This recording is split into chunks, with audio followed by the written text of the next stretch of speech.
Welcome to Dead Man Talking. Tonight's show is a hair-raising werewolf compilation that I hope you guys can sink your teeth into as much as I. Please, as ever, do let me know down below in the comments what you thought. Please do like and share, help build this channel and community. And I don't know if you guys have noticed, but my god, the subscriber count is jumping. 25, maybe 30 subscribers per day. Getting crazy, guys. I can't thank you enough for the extra pushing likes, comments and shares. Really does help. Big welcome to all of you brand new subscribers as well. Welcome to the family. Hope you enjoyed the channel. Don't forget to check out the playlists for true stories, compilations, and also all the rest of the content. As ever, if you have a story yourself that you want to share, please do get that over to myself at dmtforestofear@gmail.com. Without further ado, let's get into tonight's story, entitled My Friend and I Transported a Body. Let's get straight into that.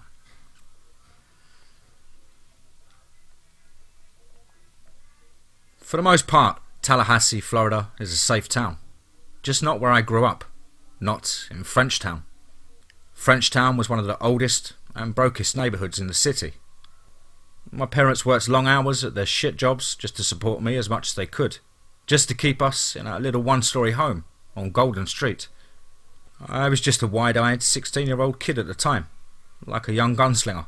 I was confident and radiant, handsome if unathletic, lanky with average height, decent clothes and shoes, but not enough to be considered fly.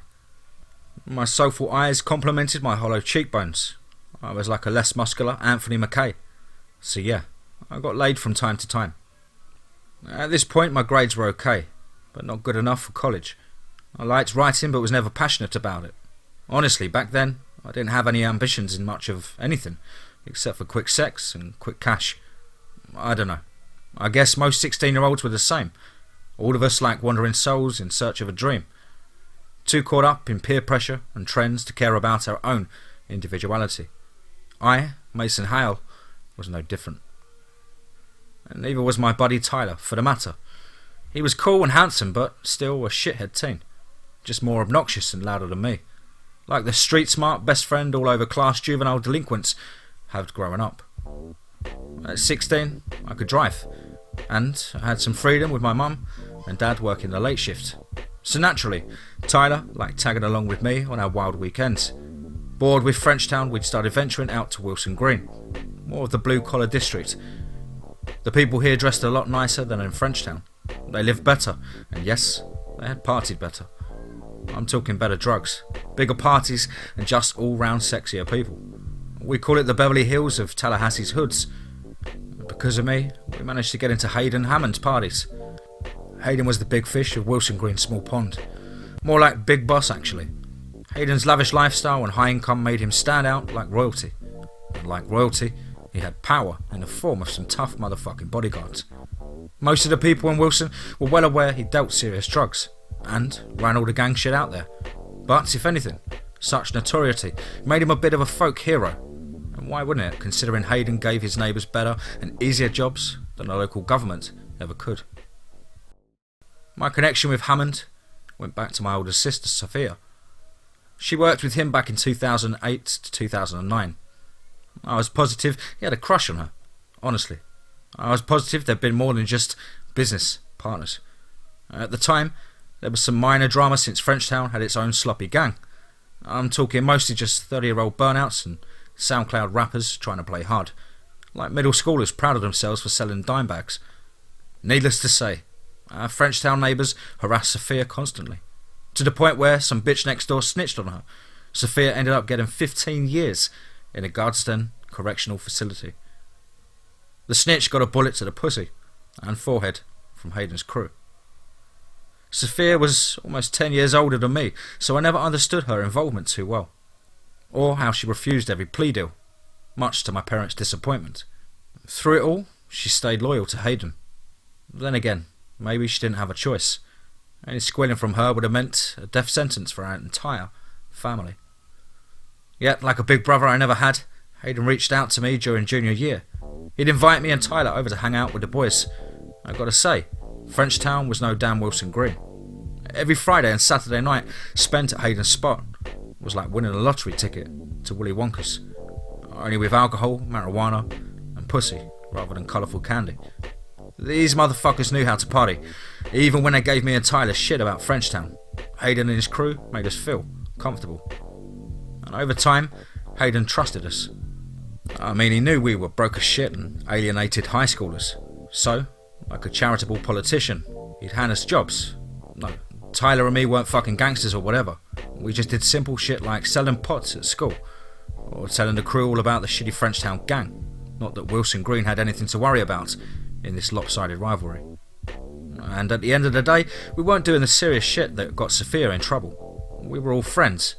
We got to go to Hayden's parties, and the shit was easy money.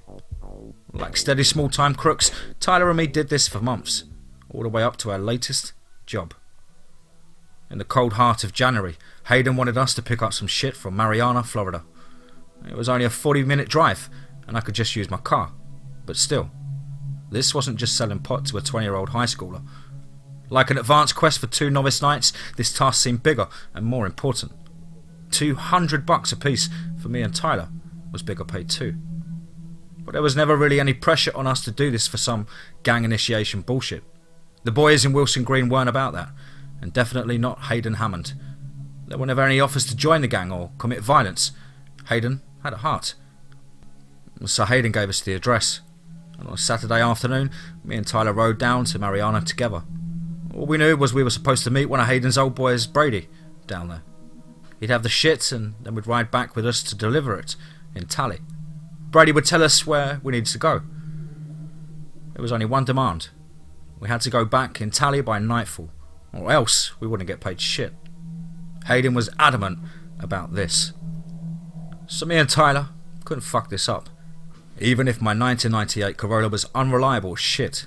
And even if we'd be stuck fighting through the January cold like sleigh dogs. And even though nighttime hit us a lot quicker in these winter months, me and Tyler still had to stay focused. On the way to Marianna, we did our best to stay relaxed. Me and Tyler both wore gloves and dark hoodies. Pretty severe winter clothes for North Florida, but hey, January could get fucking cold, even in the daytime. And my car's heater was horrible. The Corolla's radio, about the only fucking thing that worked. I had to even hit the speedometer and gas meter from time to time just to get an accurate update. The trip was easy, a straight shot from Tally to Marianna, all on a populated 4-lane highway.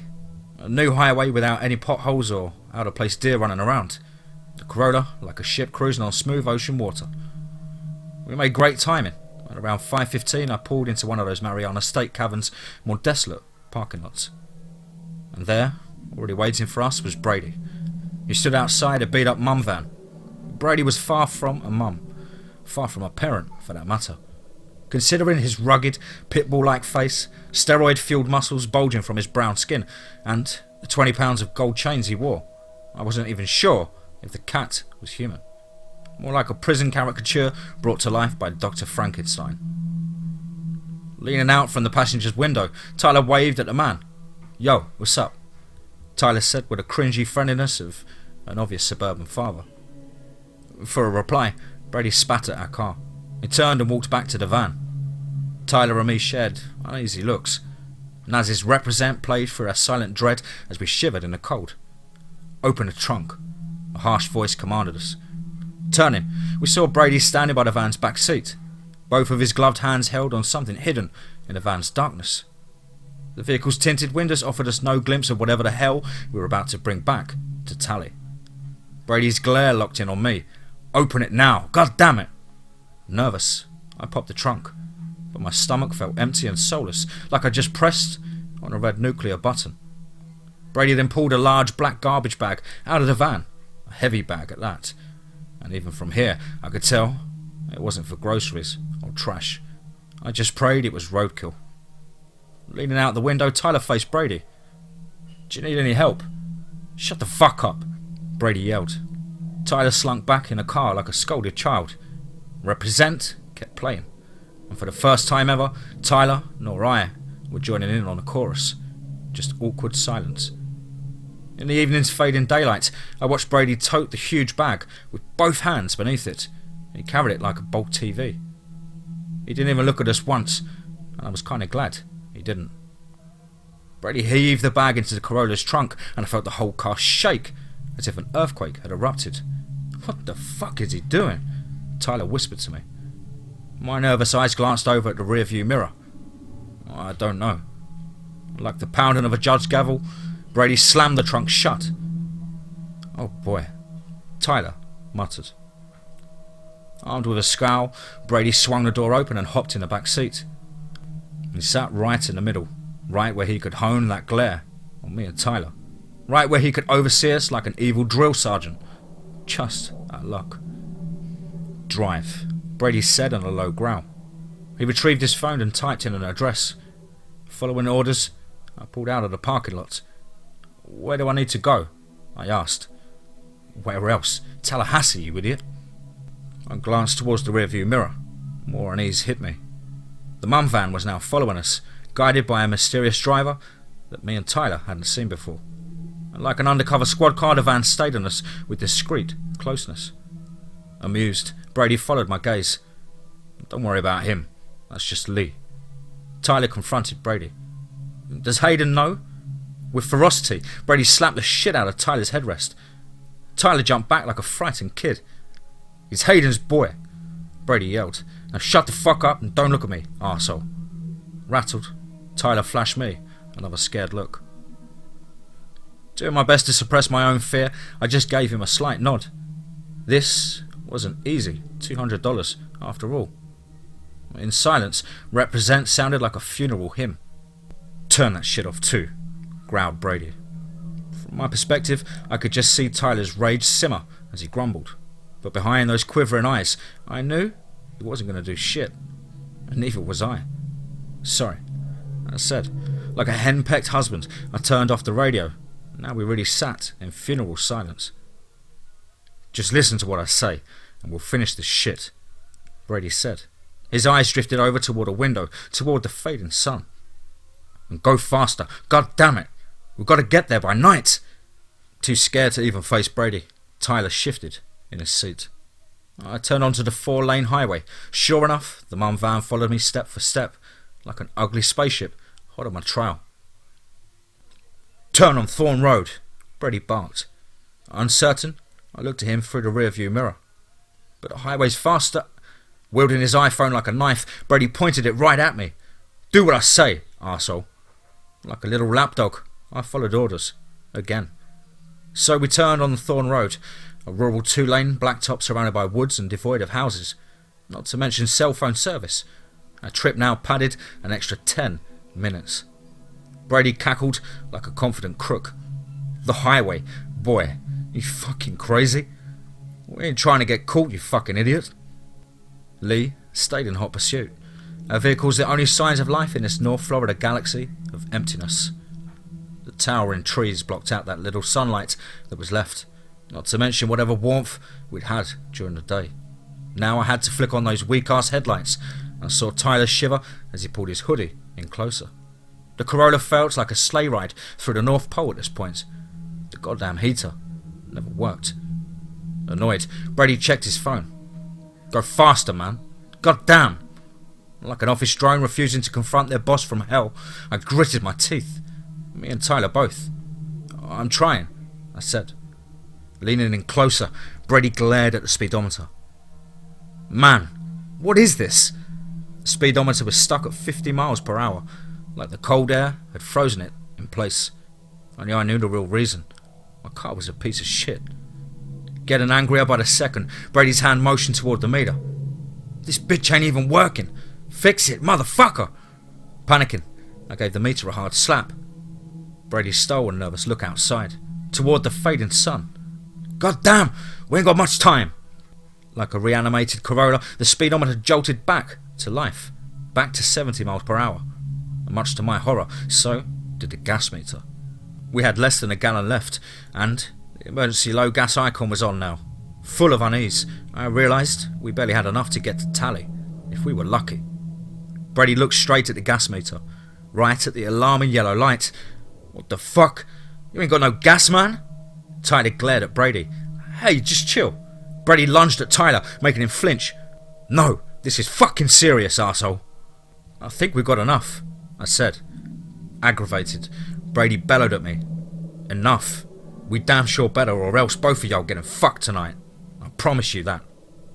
Our nerves were working overtime. Tyler and I glanced at each other.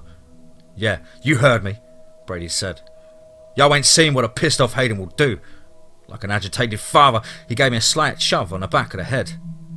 "I don't give a fuck who you're related to." I grimaced in fear. This crazy motherfucker knew my name. He knew all about me. Sadistic, Brady flashed me a smile brighter than a van's headlights lurking behind us. "So I suggest you drive a little faster, Mason." Focused, I mashed the gas pedal. We now hit 80, and every bump and pothole made us briefly airborne. Like a desperate bootlegger racing through the wilderness, I kept cruising down Thorn Road, all while the van stayed a few feet behind us like a starved monster in pursuit, and while the sky only grew darker and darker. Brady checked his phone. "Fucking hurry, shithead!" Glaring, I kept my eyes on the road. The yellow low gas light kept hitting me like a taunt, and one that wouldn't go away anytime soon, much like Brady's onslaught of insults. "Go, bitch!" Brady yelled. "You and your friend want to fucking die tonight?" His restless eyes avoiding me, Tyler did his best to stare at his iPhone. He trembled so bad he couldn't even hold the phone steady. The cold air kept my hands frozen to the wheel. The van's headlights forever followed us, but I didn't say a word. I just fucking drove. And then, finally, we saw life. Lights up ahead, city lights. We were in Tally, and with minutes of daylight left to spare. Brady checked his phone. "Hurry, there's just a few more miles." I stole a look up at the sky. Like an eager understudy, the full moon looked ready to replace the sun, and darkness was upon us. In town, the streetlights were already on. Several businesses already closed, but I didn't care. I knew we had to be close. We were already near David's auto shop and a couple of familiar laundromats. I knew we had to be close. We were already near David's auto shop and a couple of familiar laundromats. Me and Tyler's neck of the woods. Like a timekeeper, Brady's scowl stayed on his phone, on Google Maps. "Take a left at the light," he barked. I turned left on yellow, and I realised we were in Sheila Street, right near our ratchet communal playground. We were in Frenchtown. Like a conjoined twin, the omnipresent van remained close behind, keeping its usual distance and matching our speed. The Corolla's low fuel light began beeping, incessant, irritating beeps. "Keep driving," Brady yelled. Anxious, Tyler looked out the windows. He saw what I saw. We were now in darkness, surrounded by night. "Go, man," Tyler pleaded. I could feel the Corolla lose control, losing life, and like a horse giving way to dehydration, the car began to sputter. The blinking yellow light kept flickering, its beeps formed a maddening soundtrack. Through the frenzy, I scanned the neighbourhood. I recognised these houses. I passed by them every day. Not even the dark could hide their hideous appearance. The mouldy homes, the cluttered yards, the eyesore cars, the decrepit duplexes. Yeah, this was Frenchtown. "Come on!" I heard a panicking Tyler yell. The car slowed to a crawl. The van behind us did the same. Up in the sky, the full moon beamed down on me like an unforgiving spotlight. Brady pointed to the left, pulling over there. I looked over and saw a narrow alleyway, tucked in between an abandoned house and a ghetto church. "Right there?" I asked. "Yeah, just fucking turn," Brady replied. "Turn off the goddamn lights." Making a hard turn, I pulled right into the alleyway. One quick hit flicked off the headlights. "Shit," Tyler exclaimed. Between deep breaths, he looked up at the sky. "I think we made it." "Close enough, son," Brady commented. He lowered his phone. Google Maps was no longer on his screen. I killed the engine. With an agonising groan, the Corolla entered a well-deserved slumber. Deep in my over-worried guts, I knew we'd made it on fumes. Shivering, I gazed up at the glowing moon. Even more cold air now drifted into the car, and the Corolla was no match for this January night. "So what now?" Tyler asked Brady. In a sudden flourish, Brady retrieved a pistol from his pants pocket. "Now this," he said with a smile. "Whoa, what the fuck?" Tyler yelled. Frightened, I confronted Brady's wide smile. The gun stared back at me with a malicious intent. Brady's grip steady, even in the cold. "Y'all really thought we weren't going to take you too?" Brady teased. Smirking, he turned. Like an indifferent ship, the van cruised on by. "What the hell?" Brady cried, unusual panic in his voice. He leaned in closer toward the back window. Nothing but our slums greeted him. "What the fuck? Lee!" Tyler grabbed my arm. "Let's go," he whispered as best as he could. Tyler's voice impossible to be discreet, just like his personality. Reacting faster than an assassin, Brady aimed the weapon back at us. "Stay right there," he yelled. We didn't move a muscle. Trembling, Brady grabbed his phone. What the fuck's he doing? Held at gunpoint, all Tyler and I could do was exchange nervous glances. Together, we shivered from the cold and from the dread. Brady's phone buzzed to life, an incoming call. In a frenzy, he answered. "Lee, where the hell are you?" he yelled. Even in his mercy, I could tell Brady wasn't the same confident sociopath he was earlier. Now, he was a panicking mad scientist rather than an arrogant one. The fucker was shivering from fear. Sweat even flowed down his face. He no longer held the gun in a confident grip either. He looked fucking scared. "Look, man, don't leave me! Don't leave me!" Brady screamed. Full of fear, he turned toward the back window once more. "I'll pay you off! Man, I swear! Tell Hayden I can pay him back!" The car shook. A hard shake, like a frantic movement on a shitty rowboat. Only I wasn't so sure it was just from Brady's panic. Behind uneasy eyes, Tyler faced me. "What the fuck?" "I don't know," I muttered. Brady looked up out the windshield, up toward a full moon that was glowing like a neon sign. "Oh fuck," Brady yelled into the phone. "Oh no! Oh for fuck! You can't fucking do this to me! That wasn't part of the plan! Lee! It was supposed to be just Frenchtown! God damn it!" "What the fuck's going on here?" Tyler demanded. Angry, Brady put the gun to his face. "Shut the fuck up!" His outburst faded to vulnerable horror. "No! No!" Brady yelled into his phone. He lowered his iPhone, his helpless eyes glued to the home screen. Lee had hung up. "Don't leave me! Don't leave me out here!" Cautious, Tyler reached toward him. "Look, man, I don't know what's going on." More defensive than a pit bull, Brady pointed the gun at us. "Stay back! Stay back!" Tears formed in his eyes, and his whole body was quivering, the trigger finger included. Tyler threw his hands up. "Okay, man, okay. Fuck this. We gotta get out of here," Brady yelled. He reached for the backseat door handle. "Come on!" Like a huge knife, a long, hairy arm emerged through the back seat, and like a javelin, it shot right through Brady's chest. Blood shot out all over the Corolla in a messy red paint job. Like the arm was offering us a gift, bits of pulpy intestines clung to the clawed hand. The claws were extended and sharp, the arm's dark hair now coated in crimson. Lurching forward, blood spurted from Brady's mouth, his dying eyes staring right at us, and finally, he let go of the gun. "Oh fuck!" Tyler yelled in terror. Horrified, we both stared at the sight. Brady's weak hands grasped at the muscular arm. Like a tumour, the arm appeared to grow from within his body. By now, blood spewed from Brady like a grisly fountain. Then with a sudden quickness, the arm drew itself back. Nothing was there now except the gaping grisly hole in Brady's chest. Grasping at his wounds, Brady fell against my headrest.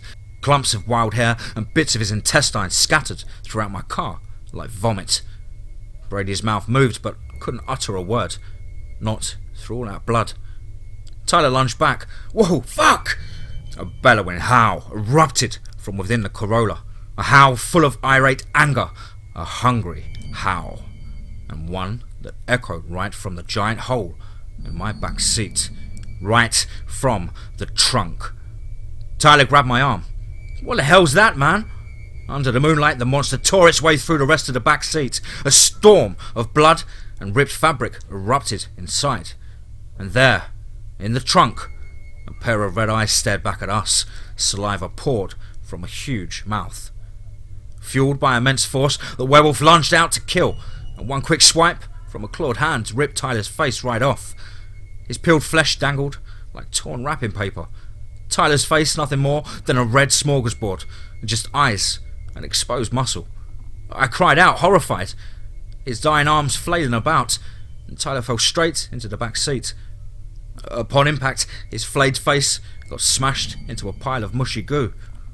Like a hungry child, the werewolf jammed its furry hands into his mouth and savoured the taste of my best friend's flesh.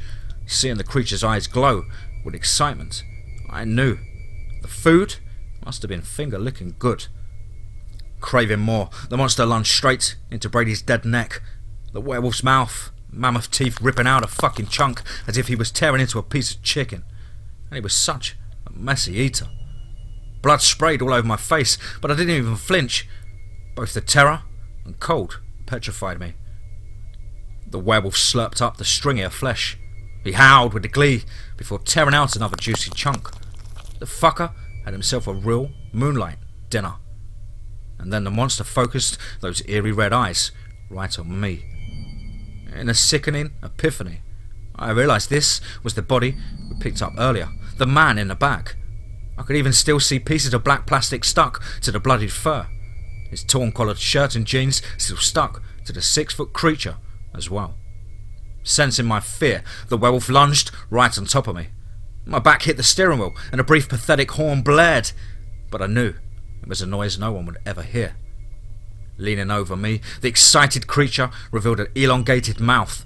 Rows and rows of his sharp teeth greeted my horrified eyes, not to mention his heavy, panting, dripped saliva all over me. I could feel his thick fur brush against me, the moist blood stick to my skin, and this up close and personal, I could see how fucking sharp those claws really were. His muscles bulging, the werewolf tilted his head back and let out a ferocious howl, a manoeuvre made to scare me even more than I already was, and it fucking worked. Cowering like a timid soldier, I turned away. "Oh God!" I cried. And with great force, the werewolf grabbed me by the throat. Behind hungry eyes, he leaned in closer toward my vulnerable face. His claws were ready to sink in, as were the fangs that only seemed to grow longer. Cringing, I closed my eyes and braced for the fatal blow. "Holy shit!" an obnoxious voice yelled, a booming voice. Startled, me and the werewolf both looked out the back window. A couple of people now stood near the Corolla, all of them high as a kite and dressed like they were rap video rejects. All of them from the Frenchtown gang. "What the fuck is that?" another one of the posers screamed. Making my move, I pushed the werewolf back and swung open the door. I knew I'd caught the bitch off guard, but I could still feel a brush of air hit me when his frenetic paw just missed my neck. Like a frustrated young animal, the monster cried out into the night. Fueled by adrenaline, I ran out into the alleyway. The creature's long, shrill howl followed me. "Yo, what the fuck's that, man?" one of the Frenchtown boys hurled at me. But I didn't stick around. I ran all the way back to the hood, far away from that goddamn Corolla. Behind me, I heard a disturbing soundtrack. I heard the werewolf's heavy footsteps, his howls, his growls, and the terrified yells of all of those teens. Not to mention the sounds of struggle and the eerie sudden silence that blanketed the alley soon after. I didn't turn around until I was in the middle of the street, back in civilization. I looked back at the alley, and to my rising horror, I realised I wasn't even safe in my own stomping grounds. The alleyway's bloodbath lied before me. My Corolla's exterior matched the interior. All blood and flesh, not to mention the many scattered severed limbs draped across my car like horrific hood ornaments. Most of the limbs gnawed with brutal precision. About my only solace from the terrifying sight was that the werewolf was gone. He hadn't followed after me, but my triumph was short-lived when I heard that guttural howl erupt throughout Frenchtown. Overcome with fear, I looked up at the dark sky, and like a smirking god, the full moon shined bright upon me. In a disturbing soundtrack, I could hear screams surround me, men, women, children. Lights cut on in every home in a frenetic pattern. The community was in panic, and the agonising screams only grew louder and more collective to form a tormented chorus. Tears formed in my eyes. A harsh breeze chilled me to the bone, and my disturbed soul was twisted in knots So twisted it may as well have been a noose around my neck. No, this wasn't police brutality, or a drive-by, or a street brawl.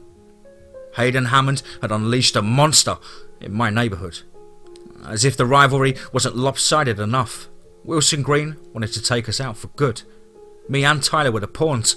The monster was Hayden's closer.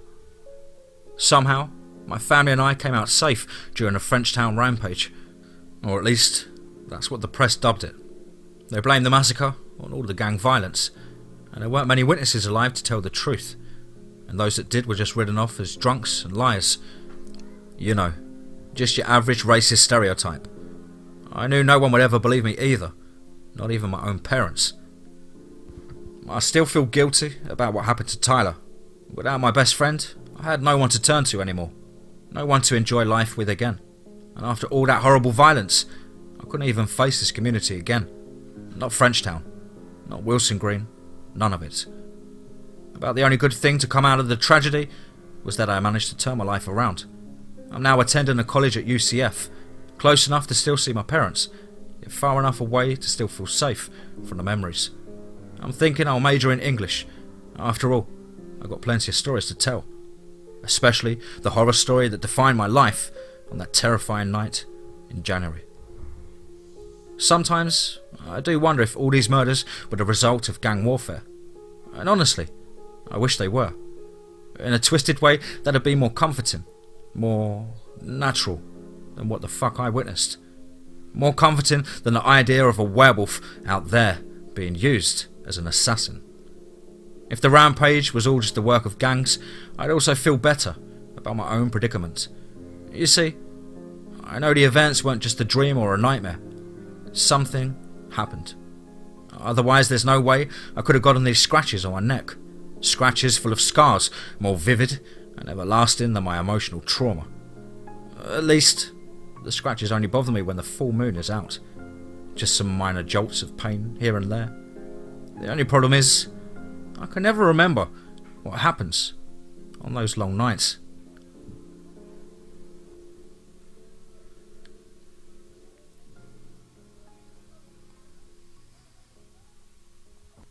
Don't go outside during a super blood wolf moon. Let's get straight into that.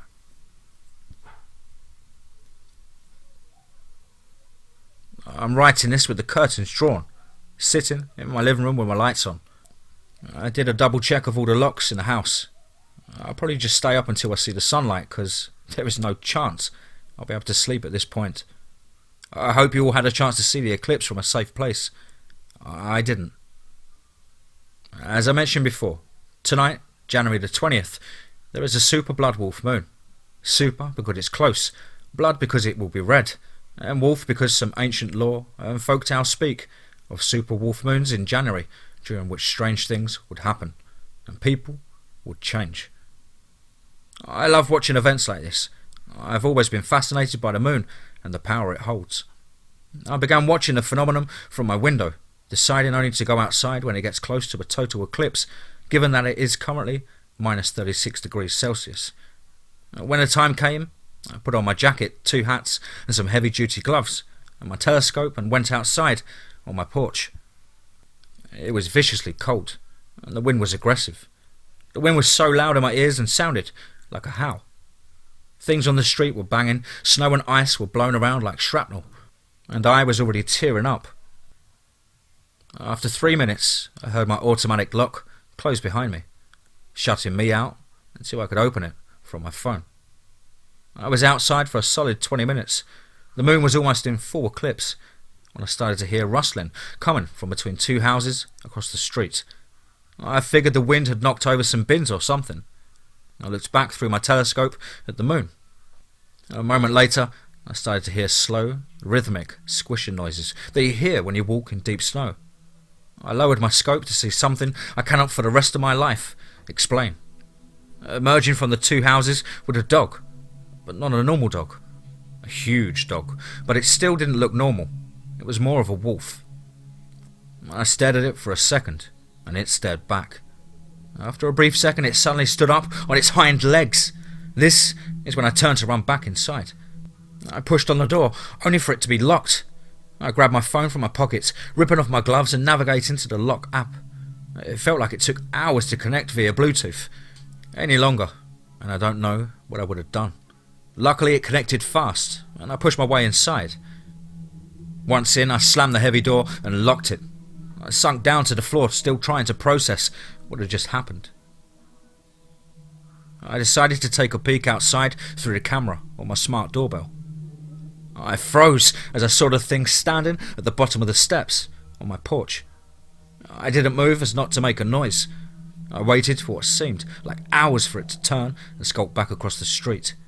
And just as I finally let out a deep breath, it turned back from the middle of the road as if it heard me. I froze, but then it turned and went back down on its front legs and disappeared between the houses. As much as I love to watch an eclipse, I think I'll be doing so from inside from now on, with the doors locked and the lights on.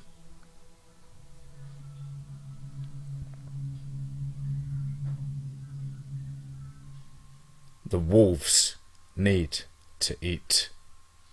Let's get straight into that.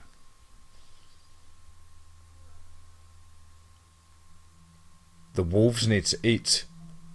I've grown up knowing that my whole life, knowing that the cellar door needs to never be touched. I can hear them down there, howling and growling.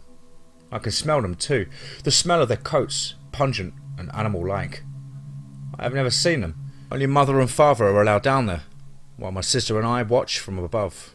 Wide-eyed, our hair matted, and nails jagged. My sister grins. She has been down there once, the night of her 16th birthday. Tomorrow is my turn. The wolves need to eat. I know that if they do not eat, something bad will happen to us all. So I pinch my nose closed with one hand and slice meat with the other. It is why my sister is in the village right now, her hair done up, her nails clipped. The wolves need to eat. She brings home a man, tall and well dressed. His mouth puckers upon entering our house. I have become immune to the smell of rotted meat and damp and mildew. My sister coos, running her hand up and down his arm, whispering lies in his ear. She licks her lips, laughs, and then whispers the truth. He turns to leave, but I am there. I slit his throat. He turns to run, hands grasping at nothing. My sister shoves him. My hands are oil slick. The wolves need to eat. I shake, bile pouring out of my mouth. I crouched over the bucket. My sister wipes my forehead and my mother holds my hair. They fuss over me and tell me it's okay. My mother kisses my brow and she smells like death. I shove her back, leaving wet maroon handprints on her dirty white dress. My father slaps me. I am part of this family, keeper of the beasts. I cannot afford to be weak. I stand, shaky. My cheek stings. My hands have dried. My father embraces me yet I feel no warmth. He hands me a saw. The wolves need to eat. The man is heavy, even separated into 4 metal piles. My father throws open the cellar door. Our bare feet cause the boards to bend and creak. When my father reaches the last stair, he turns, walking towards the sounds of starving animals. Now that I am closer, I can hear better. The howling becomes ragged, more like screaming than animals calling. I can hear chains, but my father is too far ahead with the lantern for me to see them. The wolves. "Help us," someone says weakly. I bump into my father. He drops the lamp. I can see them now. I don't want to. They're not wolves. They are people, women and children, men. They are thin, too thin, and on their spines are bruises and tattered fur. My father turns, emptying the buckets. They leap, long nails and teeth, trampling each other to feed on the flesh of the dead man. My father grins. The wolves need to eat.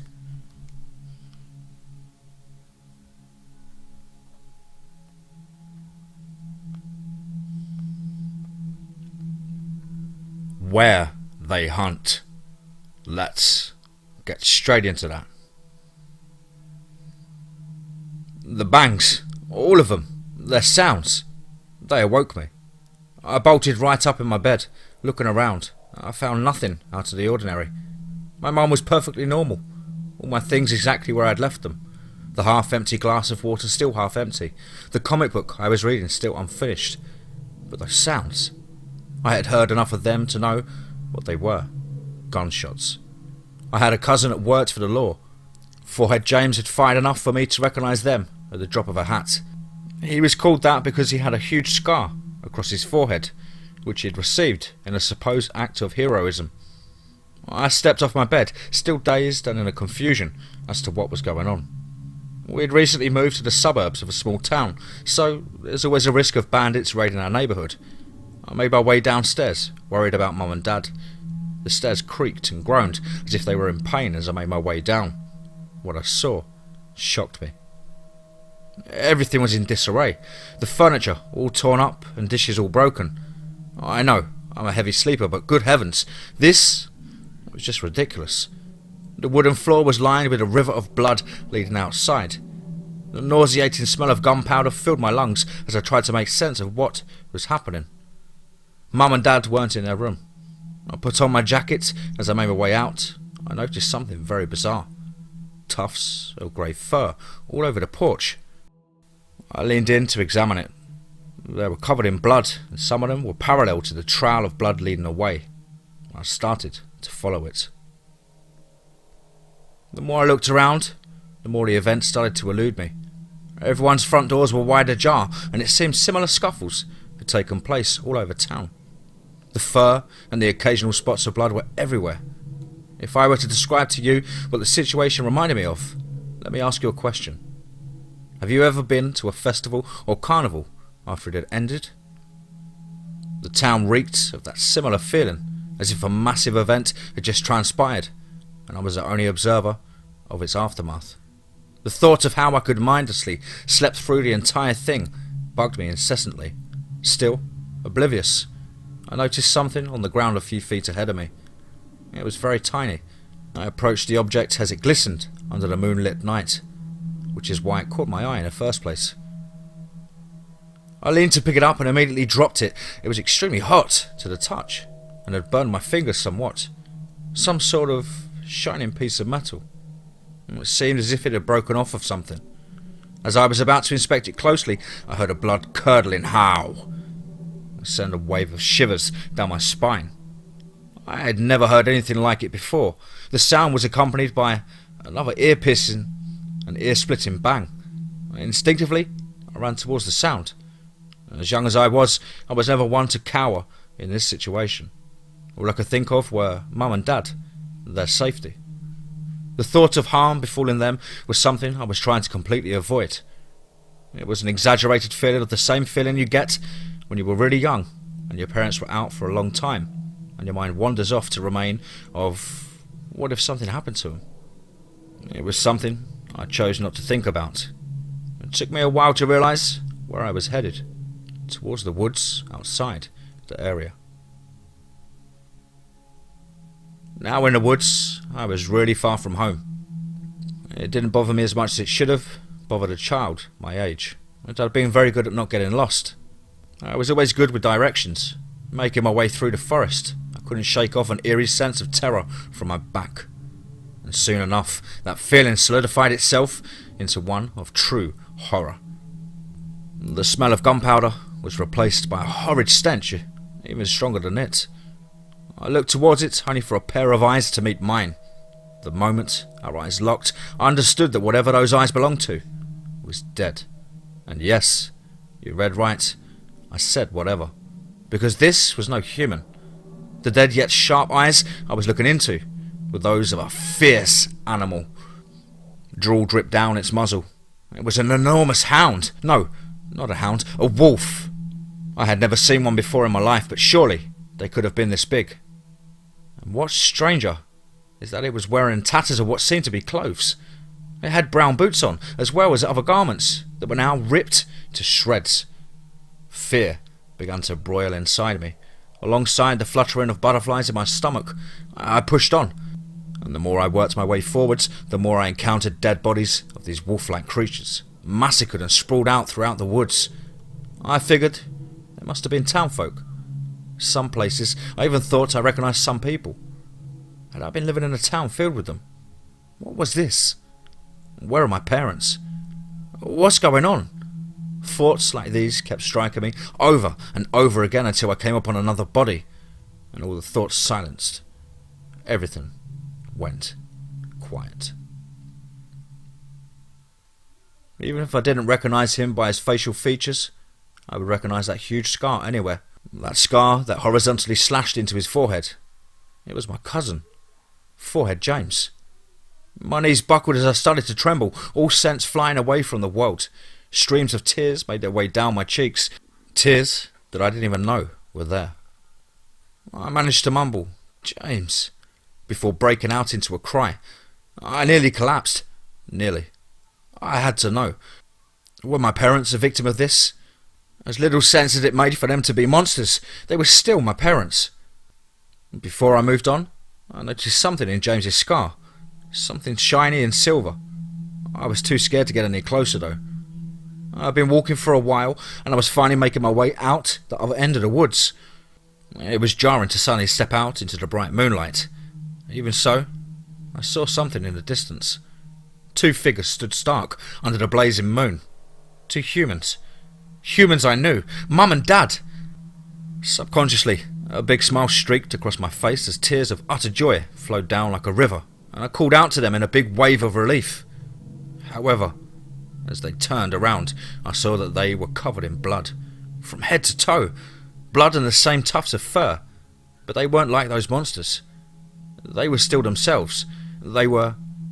Dad suddenly pulled out something from behind, a gun, unlike any I'd ever seen before.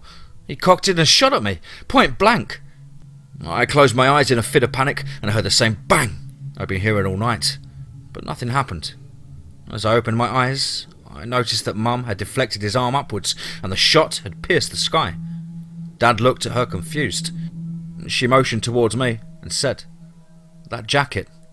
"Oh God, Peter. No, please no." I checked my jacket, the one I'd always worn to see what the problem was, when my body froze. My hands. No, not hands. My hands. They were now paws, rested against my sides, with what looked to be claws protruding from them. I looked on in dismay at the fur-covered limbs I now had, as I reached to touch my face, only to find what was shaped like a muzzle, lined with sharp teeth. This can't be real. This has to be a nightmare. This has to be. My parents had walked away, all the way up to me and inspected me closely. My mum was in tears, the tears mixing in with the blood and dirt on her face. She said my name when I looked towards her and asked her what was happening. That only made her crying worse. My dad put a hand on my shoulders as he consoled my mum. All of us collapsed there, not knowing what to do. Even in all of this madness, I felt safe. At this age, no matter what the circumstances, you always feel safe with your parents. After what seemed like an eternity, my mum finally began to speak, and she explained the whole situation to me. It turns out that my mum and dad were werewolf hunters. They'd been trained since childhood and were part of a big organisation that undertook this mission. They had kind of separated from it in recent years, albeit still undertaking jobs now and then, as they believed it was their destined duty, which they could never run away from. They had settled down and had me too, and tonight was their biggest mission yet, to blend in and then take down an entire town of werewolves. My mum had put sleeping medicine in my water to make sure I would sleep throughout the entire endeavour. However, seems like my extraordinary sense had woken me up to the sound of those gunshots. That was the only thing they hadn't accounted for. Their son being a werewolf, the very thing they swore to eradicate. "Honey, you're a werewolf," my mum told me. With a heavy heart, they told me that I could no longer live with them. The organisation would surely find out that I was a werewolf. I cried at this, as did they. But there was nothing either of us could do about it. It seemed none of them knew about any existing cures to my condition. I was sent to live with distant relatives and haven't seen my parents in years. I hope they haven't forgotten me, as I haven't forgotten them. As sad as it was, Mum left me with a single souvenir, a parting gift to remember her by, a silver bullet.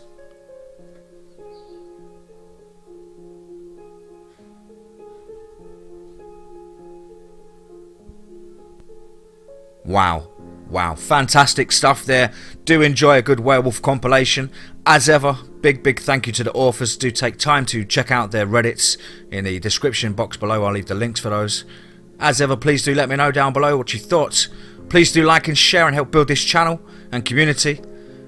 And of course, if you yourself have a story to share, whether it's something that didn't quite make sense or something that sent pure shivers up and down your spine and terror into your soul, please do get in contact with myself at the usual email address. That's dmt.forestofear@gmail.com. Don't forget, guys, we have brand new designs going up in the merch store, set for your summer holidays.